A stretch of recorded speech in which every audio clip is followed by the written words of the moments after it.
Mi mamá sabía que yo estaba perdida en esa montaña y me dijo a uno de los generales, al mayor, al técnico, la verdad no acuerdo a quién, pero le dijo, usted me la va a bajar de la montaña a mi hija. Mientras el padre de Ciro decía, mi hijo está fugado. Entonces, sí hay una base en mi hipótesis. Yo lo vi reaccionar mal, porque nunca lo había visto así, gritando a la gente. No me gustó personalmente lo que vi. Solo con los demás, ¿cómo era con usted? No entiendo. O sea, gritaba, ¿no? Sí, gritaba. ¿Cómo era con usted? Cuando estuvo borracho en ese momento, yo me acuerdo que cuando llegamos al cuarto que nos había prestado su amigo, empezó a gritar feo, o sea, estaba como que gritaba feo, o sea, gritaba tontería y media, como que gritaba, porque como nosotros lo habíamos dejado que no se pelee, empezó a gritar, ¿por qué no me dejado que le pega? Y entre palabras sueces, ¿no? Y gritaba, aparte de que se quejaba de que él estaba cansado porque su papá lo había botado también de la casa para que ya después de regresar al viaje él tenía que trabajar y tenía que hacer la casa. Entonces como que se le juntaba todo lo que él sentía y como que explotó, como que, ¿cómo se diría esto? Se desahogó en ese momento, tal vez también por parte del alcohol también lo ayudó. Y yo le decía, pero cállate, le gritaba, porque también ahí vivían más personas. Y no quiso, al final gritaba, hasta que en un momento se quedó dormido. Una teoría que la joven universitaria se encargó de relatar a los evaluadores del Ministerio Público, con supuestos pasajes de la vida familiar de los Castillo Rojo, contados nada menos que por Ciro. Bueno, su papá era, según lo que me contaba su papá, él era una persona que tomaba mucho.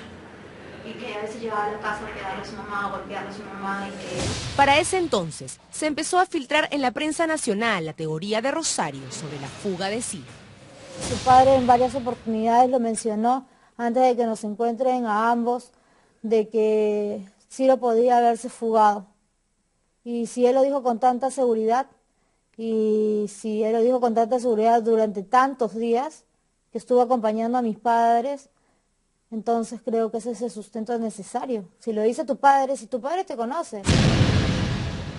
Fue en esas circunstancias donde el padre del universitario desaparecido se vio obligado a rechazar con firmeza la nueva hipótesis de Rosario. ¿Qué hay de la posibilidad, doctor, que se ha planteado de que Ciro haya escapado del hogar, que todo esto se haya montado con o sin conocimiento de Rosario, que se habla de un padre controlador, una profesión que no le agradaba y que él ha decidido empezar de cero su vida en otro lugar? Me parece una cosa absolutamente no cierta. Es una pregunta un poco fuerte, no hay forma de pintarlo bonito, se la voy a dar de frente. Que usted le había dado plazo a Ciro hasta fines de este año para que encuentre un trabajo y acabe en la universidad, o se tenía que ir de la casa. Esto es absolutamente falso. Y que esta era la angustia de Ciro de que se le acaba el tiempo. Nosotros éramos conscientes de que a Ciro le faltaban 1 o 2 ciclos.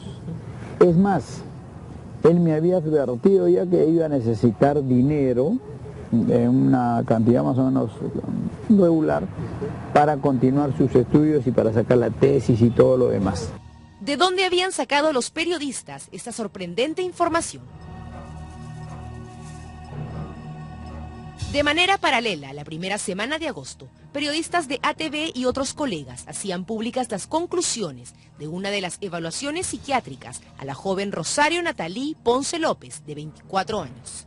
Por primera vez mostramos en exclusiva las conclusiones de los médicos forenses sobre su estado mental, detalles insospechados de la intrincada mente de Rosario Ponce.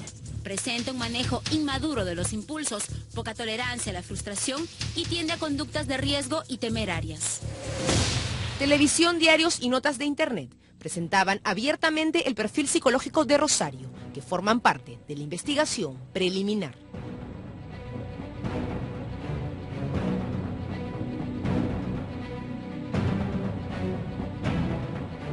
Una evaluación de la División Clínica Forense del Ministerio Público, donde se señala cómo charlaba con Ciro, sus fantasías para escapar de allí y recursos para no dejarse devorar por la incertidumbre de lo que pasaría en el Colca.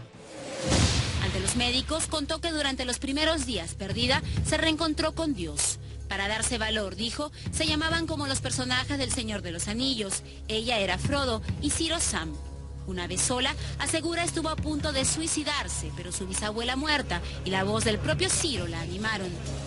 ¿Habías manifestado que habías pensado en algún momento que tanto la vida? Sí, cuando estuve en el cole, en la montaña.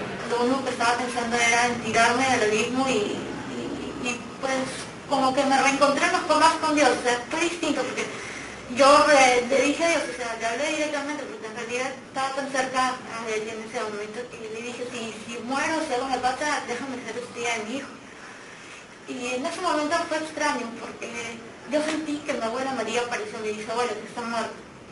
Y asimismo no solamente la vida de ella, sino también vi a Ciro. Quería mucho a mi bisabuela y fue la primera persona que apareció en mi camino y que me daba fuerzas. Después sentía mucho más personas que me daban fuerzas y me daban vibras, ¿me entiendes? Oye, avanza. Y una de esas personas fue Ciro, que apareció y me decía, oye, vuelve por tu hijo. Rosario Ponce empezó así a narrar lo que había contado a los psiquiatras evaluadores del Ministerio Público. Primero fue la supuesta fuga de Ciro. Días después, relataba y complementaba los sentimientos que tenía hacia la familia de Ciro Castillo Rojo. Tú llegaste a estar enamorada de él al principio. Claro, cuando tú empiezas con una persona es porque estás enamorada, pero después con todo lo que ha pasado, con todo el daño que su familia ha generado, no solo a mi familia, sino a varias personas, han generado como que cierto rechazo, se podría decir. ¿A Ciro o a su familia? A su familia. ¿Eso hizo que se acabara el amor que sentías por él? Sí. Rosario, ¿qué sientes por Ciro? Actualmente no. Porque su familia ha hecho mucho daño a mi persona y a mi familia en general. Y me dijo, o sea, ¿para qué voy a ser un chico que tiene una familia así aparezca? Pues veré, le diré, oye, qué bonito pasa parecido, pero no digo más. Es una familia que le ha hecho mucho daño a mí. Mucho daño. Aparte, ¿solo fumaba cigarrillos o también a veces? A veces consumía otro tipo de drogas, pero cuando estuvo conmigo yo no le he visto fumar otro tipo de drogas. O sea, como compañeros a través del tiempo, eso, todos nos tratamos, o sea, pero sabemos pues sabemos superficialmente lo que hace cada uno, ¿verdad? Pero como ya como relación, yo nunca le hice fumar. ¿Qué consumías según tú? Marihuana. Marihuana. Y como hermano mayor, como que se enfrentaba con su papá y se terminaron agarrando a golpes, pero conforme fueron pasando los años, como que él como que tuvo más fuerza que su papá y ahí fue que decidió volver nunca más golpear a su papá porque... ¿Él golpeaba? ¿Le dijo que golpeaba a su papá? Sí, entre los dos se agarraban, o sea, él como su papá venía borracho, valería a su mamá, pero el que se estaba era Ciro, como hermano mayor soltaba a defender a su mamá. Las conclusiones de la evaluación psiquiátrica número 041700-2011-PSQ, propalada por prestigiosos medios, señalan una serie de rasgos que podrían explicar su personalidad. Los médicos forenses que le evaluaron concluyeron que Rosario presentaba reacción al estrés agudo con síntomas disociativos en remisión. ¿Qué piensa de todo esto ahora? Fue mi inmadurez. De verdad que muy inmadura, porque expuse y estoy exponiendo totalmente no solamente a mi hijo, sino a toda mi familia. ¿Qué más pienso? Que a veces las cosas se deberían pensar un poquito más. Ambos tomamos decisiones cerradas en su momento porque debimos devolver, ni bien se cayeron las carpas, pero siendo irresponsables continuamos con esta caminata. Y así, poco a poco, en diferentes declaraciones a los medios, la testigo clave de la desaparición de Ciro Castillo Rojo empezó a relatar gran parte de lo que vivió en el Colca, a comentar lo que empezaba a transcribirse en los documentos de las pericias iniciales que detallaban, entre otras informaciones, la relación con su enamorado, quien acompañó en los viajes de campo durante 4 meses, pero también aparecían algunas contradicciones. Un hombre o una mujer no viene sola, viene con toda su familia. Después de todo el daño que ha hecho esa familia, no solamente a mí, sino a todo el que ha podido, no consideraría volver con él. ¿Tu relación era buena, era una relación linda o era una relación, digamos, difícil, conflictiva? Era muy bueno. En realidad los mejores meses son los primeros meses de enamorados. Y en realidad, ¿para qué vas a hacer con alguien si hay tantos conflictos por último, no? En realidad no tendría lógica lo que dices. Para mí fue una relación muy buena y fue una experiencia muy bonita con él. ¿Nunca se pelearon? No, nunca nos peleamos. Entre ambos nunca hubo peleas. Lo que presentamos la semana pasada y que causó incomodidad y protesta a la familia Ponce López no era entonces del todo desconocido por la opinión pública, que exige conocer la verdad sobre la desaparición de Ciro. Ciro, por cualquier motivo, aparece con vida el día de mañana. ¿Tú retomarías la relación que tenías con él? Esa pregunta me la hicieron justito en los exámenes de médico legal que tuve. Y así es algo que yo he aprendido, es que un hombre o una mujer no viene sola, viene con toda su familia. Después de todo el daño que ha hecho esa familia, no solamente a mí, sino a todo el que ha podido, no consideraría volver con él. Si Ciro reapareciera, ¿no volverías con él? No, de ninguna manera. ¿Para qué voy a ser un chico que tiene una familia así aparezca? Pues fuere, le diré, oye, todo pasa desaparecido, pero ha ido mal. Es una familia que le ha hecho mucho daño a mí, mucho daño. La supuesta fuga iniciada por Ciro podría ser explicada, de acuerdo a los argumentos expuestos no solo ante la llamada Cámara Gesell, sino en todas las oportunidades que Rosario repitió esos mismos o parecidos argumentos, como lo hemos demostrado en este reportaje. En aquella oportunidad, Rosario Ponce se enfrentaba sola por primera vez a sus evaluadores, sin su madre, padre o abogado. Y tanto a ellos, los evaluadores, a la principal familia afectada, es decir, los Castillo Rojo, y a los periodistas, solo nos anima a conocer la verdad de su desaparición. ¿Por qué no pudo celebrar su cumpleaños número 27 en compañía de los suyos, ni al lado de Rosario?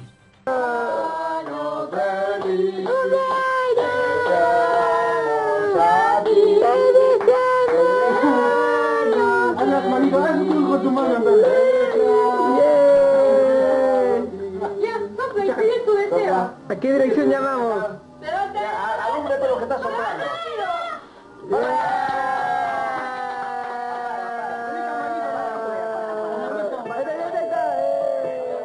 Sin mentiras ni amenazas, y ahora con la misteriosa aparición del cadáver en las faldas del Bomboya, seguiremos en la ruta de la investigación que no incrimina. Muestra hechos que permiten que usted genere sus propias conclusiones. Esta investigación hoy empieza.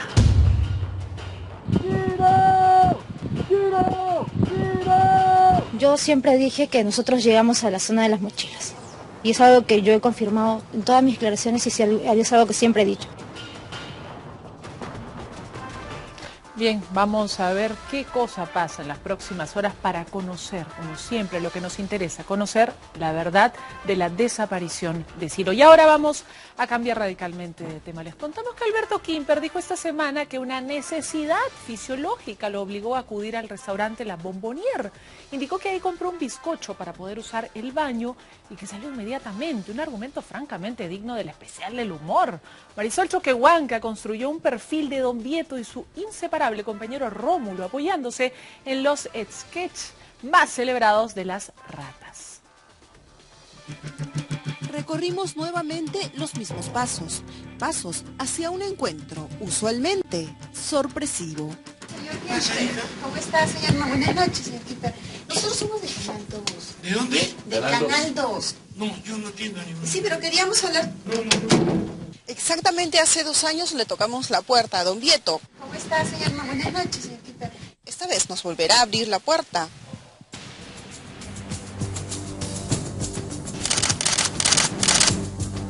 Su clásica pijama azul se inmortalizó tras su primer ampay en julio del 2009.